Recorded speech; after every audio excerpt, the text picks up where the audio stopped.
같이 사도신경으로 신앙 고백 드리시겠습니다. 전능하사 천지를 만드신 하나님 아버지를 내가 믿사오며 그 외아들 우리 주 예수 그리스도를 믿사오니 이는 성령으로 잉태하사 동정녀 마리아에게 나시고 본디오 빌라도에게 고난을 받으사 십자가에 못 박혀 죽으시고 장사한 지 사흘 만에 죽은 자 가운데에서 다시 살아나시며 하늘에 오르사 전능하신 하나님 우편에 앉아 계시다가 거기로부터 산자와 죽은 자를 심판하러 오시리라. 성령을 믿사오며 거룩한 공교회와 성도가 서로 교통하는 것과 죄를 사하여 주시는 것과 몸이 다시 사는 것과 영원히 사는 것을 믿사옵나이다. 아멘. 하나님 우리의 생각보다 더 크시고 더 좋으시고 더 완전하신 분이십니다. 언제나 우리의 삶을 좋은 것으로 채워주시는 그 주님 앞에 우리가 기쁨으로 감사함으로 찬양의 고백드리기 원합니다. 우리의 생각보다도 더 크신 그 주님을 우리의 믿음의 눈으로 바라보며 나아가기 원합니다.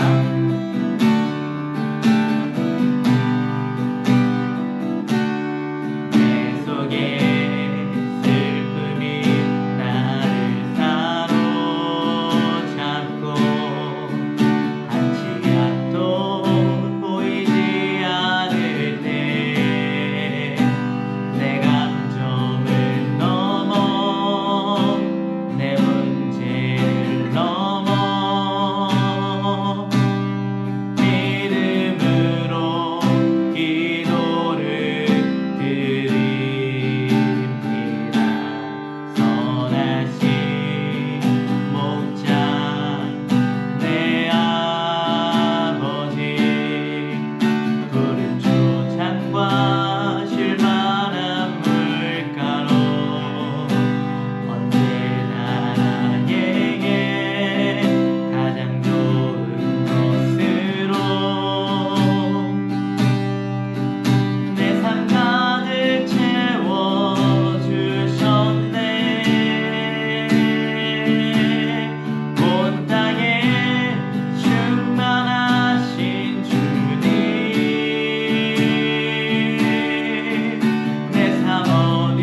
없습니다.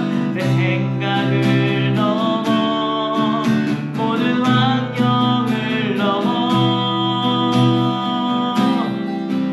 역사하소서. 온 땅에 충만하신 주님,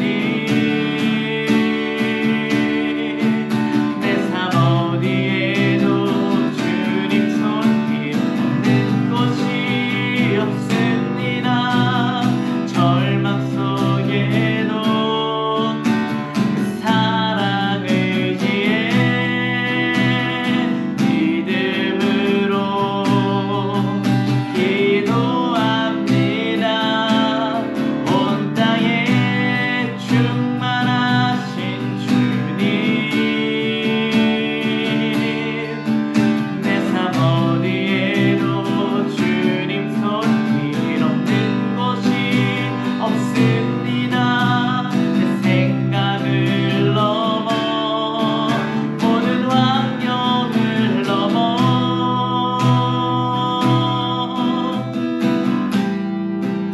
역사하소서. 주님 그렇습니다.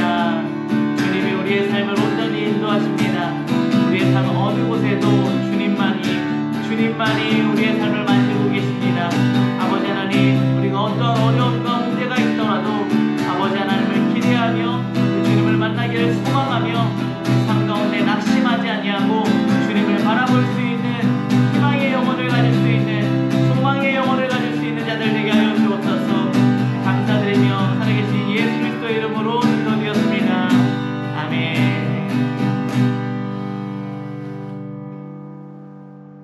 할렐루야. 우리 함께 예배함이 은혜입니다. 그리고 Through by Night, 예수님의 탄생을 축하합니다. 내일 이제 성탄절인데 우리 모두 예수님을 만나는 그 기쁨이 우리 모두에게 충만하게 있기를 예수님의 이름으로 축원합니다.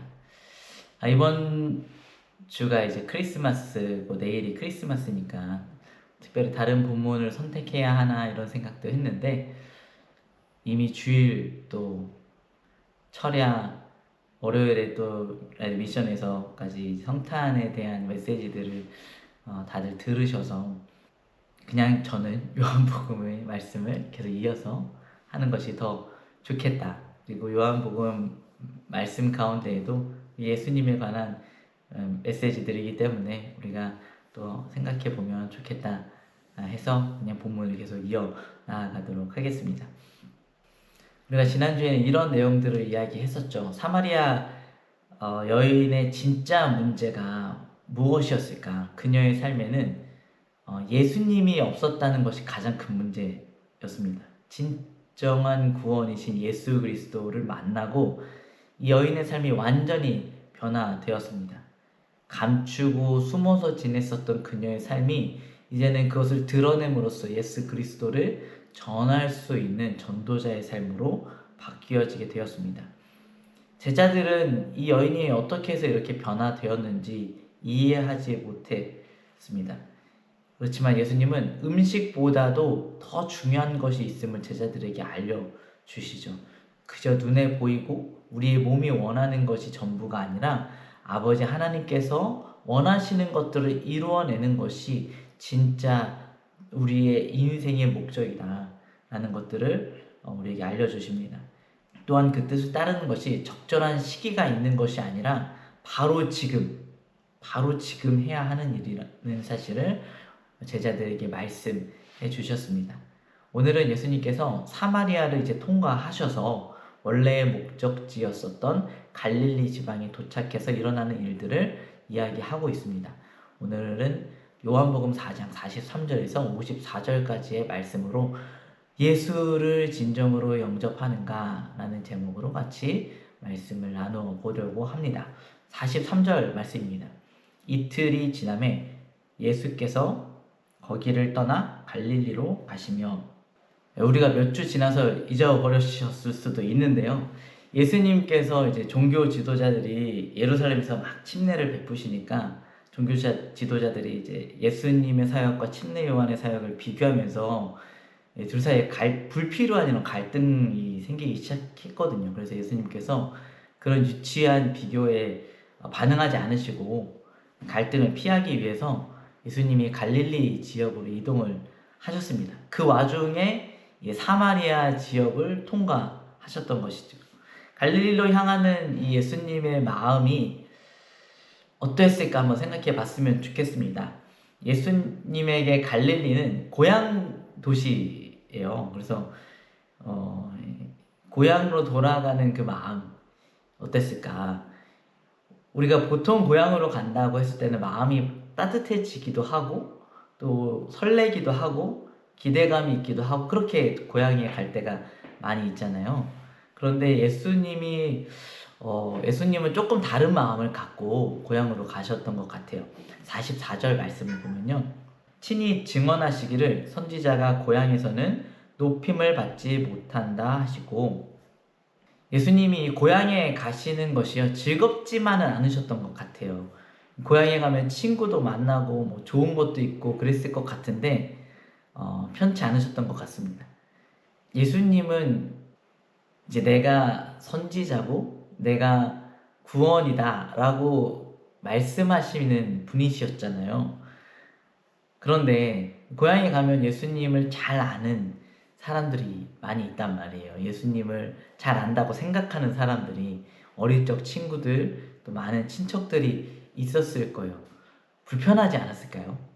이제 감히 비교하기에는 비교할 수도 없겠지만, 저도 이제 처음 목회자가 된 다음에 이 전도사라는 타이틀을 제 이름 앞에 달게 되었는데, 만났을 때 가장 불편했었던 사람이 이전에 알고 지냈었던 사람들이었던 것 같아요. 많은 분들이요, 저도 그렇지만 다른 저를 알고 지냈었던 분들이 저를 어떻게 대해야 하는지 불편하게 생각하시기도 하셨고, 또 대부분의 사람들은 그래도 이 부족한 저를 전도사로서 이렇게 대우해 주시고 존중해 주시고 그 타이틀을 존중해 주셨던 것 같아요. 그런데 간혹 가다가 이제 그런 분들이 있으셨죠. 넌 전도사 내 친구잖아 하면서 이 동생으로 또 후배로 친구로만 대하려고 하셨던 분들이 있었어요. 사적인 자리에서는 저도 그게 물론 더 편했지만 공적인 자리에서 그렇게 저를 대하셨을 때 불편했었던 기억이 있었거든요. 근데 예수님은 얼마나 더 하셨을까 그런 생각이 되어집니다. 그런데 제자들한테 이렇게 말씀하셨잖아요. 예수님이 고향에서는 존중받지 못한다 이렇게 말씀을 하셨는데요. 갈릴리에 들어섰는데 웬걸 사람들이 막 예수님께 몰려오는 것입니다. 45절 말씀에 갈릴리에 이르심에 갈릴리인들이 그를 영접하니 이는 자기들도 명절에 갔다가 예수께서 명절 중 예루살렘에서 하신 모든 일을 보았음이더라. 예수님께서 방금 제자들한테 하신 이 말씀이 좀 민망할 정도로 사람들이 막 몰려와서 예수님을 영접하기 시작합니다. 요한복음에 자세히 기록되어져 있진 않지만 예수님께서 명절에 가셔서 예루살렘에서 여러 가지 표적들을 행하셨던 것 같아요.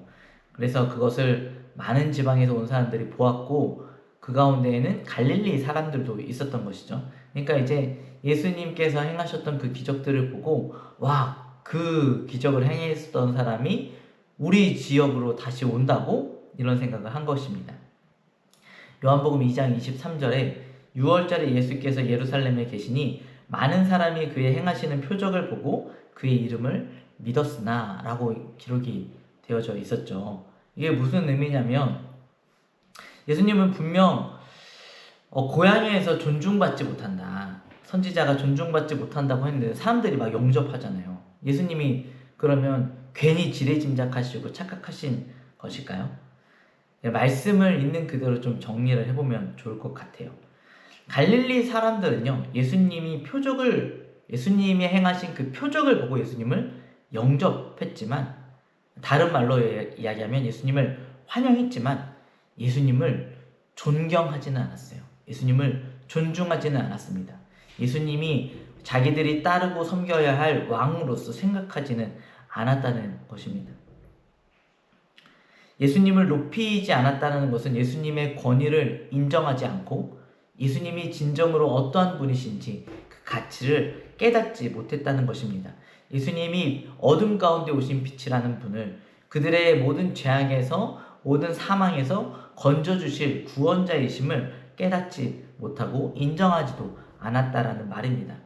그들이 예수님을 영접했었던 것은 그저 표적을 보았기 때문입니다. 와, 대단한 일들을 행하는구나. 병든 사람을 치료하는구나. 귀신을 쫓아내는구나. 이러한 기적들을 기대했기 때문이지 예수님을 있는 그대로 구원자로 영접하지 않았다라는 것입니다. 영접한다라는 말을 우리가 얼핏 생각하면요, 긍정적인 의미로 우리가 받아들이기 쉽습니다. 긍정적이 나쁜 건 아니죠. 근데 우리의 신앙생활도요, 이 갈릴리 사람들이 예수님을 영접하는 것처럼 우리도 예수님을 영접하고 있지 않은가 한번 생각해 보았으면 좋겠습니다. 난 성경 말씀 참 좋은 것 같아. 되게 깊이가 있고 깨달음을 주는 말씀인 것 같아. 나 예배 드리면 마음이 편안해져서 좋더라. 찬양 부르는 것들이 좋더라. 이렇게 우리가 이야기를 하고, 이러한 환영들이 우리의 신앙생활 가운데 많이 있지만 그것으로 끝이라면 그 신앙은 예수님께서 근심하게 만드는 예수님을 존중하지 않는 그러한 환영일 수 있다는 것입니다. 말씀을 읽고 그게 좋은 말씀이라고 생각하고 고개는 끄덕이지만 내 삶에 적용할 것으로, 내 삶에 받아들일 말씀으로 받아들이지 않는다면, 수많은 예배를 쫓아다니고는 있지만 결국 정작 나의 삶에 조금도 변화가 일어나고 있지 않다라면, 찬양의 곡조와 박자를 즐기고만 있는 것이라면 그것이 예수님께서 기뻐하시지 않는 환영일 수 있다는 것입니다. 내가 주님을 영접하오지만 정작 그분을 존중하고 그분을 내 삶의 왕으로 받아들이지 못하고 있지는 않은지 우리가 생각해 보아야만 합니다. 46절에서 47절 말씀입니다. 예수께서 다시 갈릴리 가나에 이르시니 전에 물로 포도주를 만드신 곳이라. 왕의 신하가 있어 그의 아들이 가버나움에서 병들었더니 그가 예수께서 유대로부터 갈릴리로 오셨다는 것을 듣고 가서 청하되 내려오셔서 내 아들의 병을 고쳐주소서 하니 그가 거의 죽게 되었습니다. 예수님께서 갈릴리 그 지역 중에서도 가나라는 지역으로 향하십니다. 왜 예수님께서 자꾸 가나로 가시나? 근데 가나라는 지역이요, 성경 어디에서도 나오지 않고 딱 이 요한복음에서만 등장을 합니다. 이 역사적으로, 지리적으로, 정치적으로 전혀 중요하지 않은 별 볼 일 없는 시골 마을인데요. 그런데 예수님께서 이 요한복음의 첫 번째 표적과 두 번째 표적을 모두 이 갈릴리 가나라는 곳에서 행하십니다. 예수님께서는 역사의 변방에서부터 아무도 주목하지 않은 그곳에서부터 예수님의 일들을 이루어 가시는 것은 아닌가. 우리가 주목하지 않고 있는 정말 사소하고 별 볼 일 없고 때로는 가난하고 또 병든 어떤 그 한 사람으로부터 예수님의 놀라운 사역들이 시작되고 있지는 않은지 한번 생각해 보았으면 좋겠습니다. 예수님이 그곳에서 왕의 신하를 만납니다. 이 왕은 아마 헤롯 왕이겠죠. 헤롯 왕의 신하를 만납니다. 아들의 병을 고치기 위해서. 간절한 마음을 가지고 이 갈릴리 가나라는 지역으로 왔을 거예요. 가버나움은 번화한 도시고 갈릴리 가나는 평소 같았으면은 거들떠 보지도 않는 도시였는데 오직 예수님이 있다라는 소문만을 듣고 그곳으로 향합니다.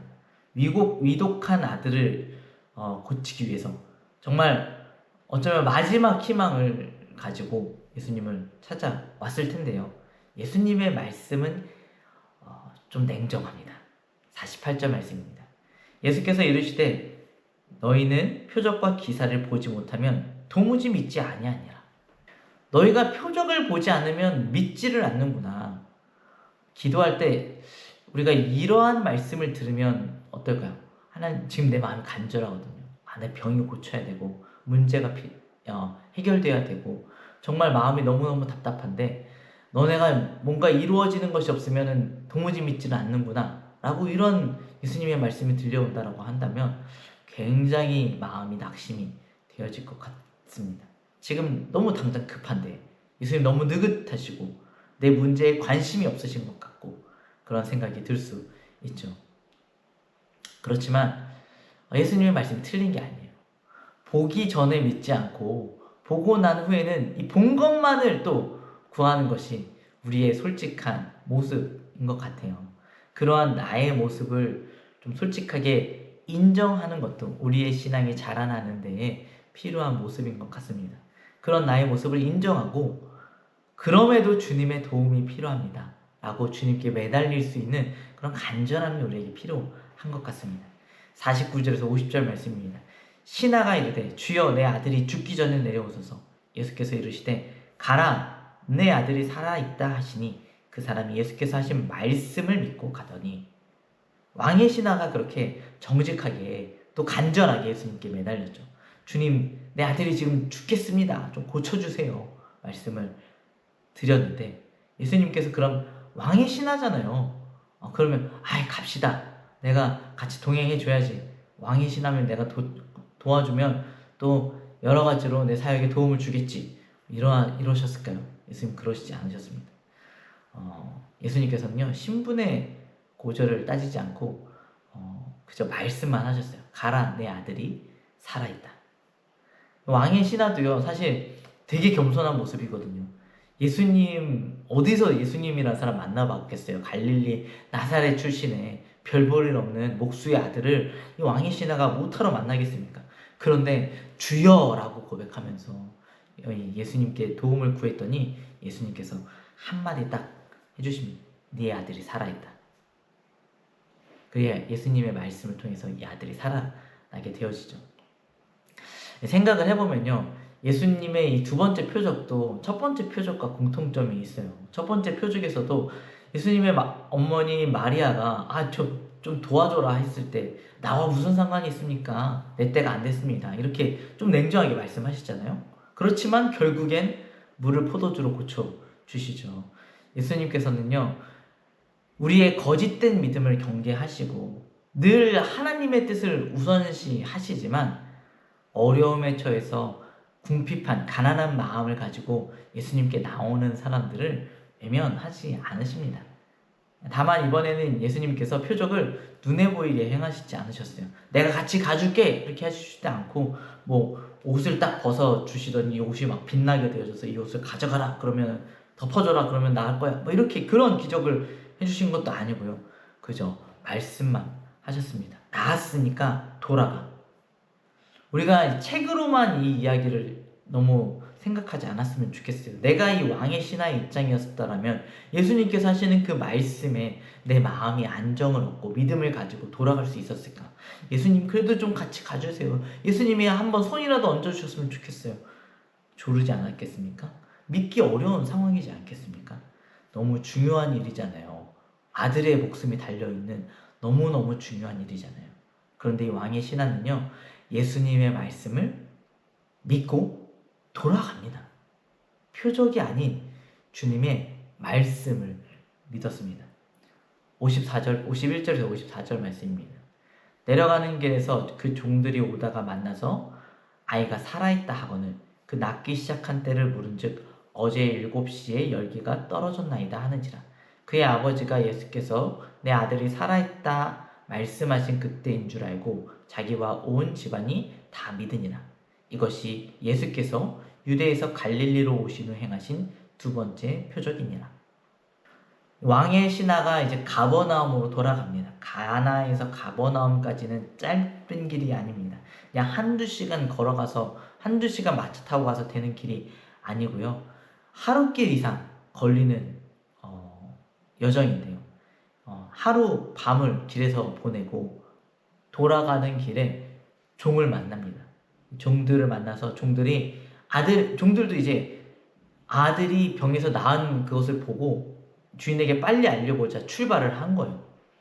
그래서 중간에서 만나서 종들의 이야기를 들어보니까 예수님께서 나에게 말씀해 주셨던 바로 그때 아들이 나왔구나. 그것을 확인하게 되어집니다. 예수님의 말씀이 표적으로 확인되어진 것입니다.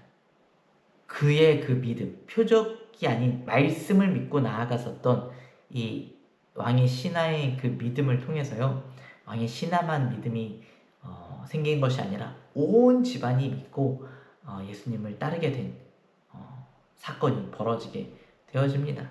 뭐 결국에는 이렇게 좋게 될 텐데 예수님 좀 좋게 말씀해 주시면 좋지 않았을까, 좀 더 친절하게 말씀해 주시면 어땠을까 하는 생각이 들죠. 그런데 우리가 한번 생각해 보면 좋겠다 생각되어지는 부분이 있습니다. 48절에서 예수님께서 이렇게 말씀하시잖아요. 너희는 도무지 믿지 않는구나. 여기서 너희가 누굴까요? 표적을 지금 구하고 있는 왕의 신하일까요? 가끔 성경을 읽다 보면 그렇게 받아들여질 때가 있습니다. 성경 속에 글로 계시는 그 예수님이요, 갑자기 고개를 확 돌리셔서 나한테 말씀하시고 계시는 것 같이 느껴지는 장면들이 있어요. 그런 장면 중에 하나가 이 장면인 것 같아요. 너희는 표적을 보지 않으면 도무지 믿지 않는구나. 왕의 신하나 갈릴리 지역에 있었던 그 사람들에게 하는 이야기가 아니라 이 성경을 읽고 있는 우리들에게 하시는 말씀인 것 같습니다.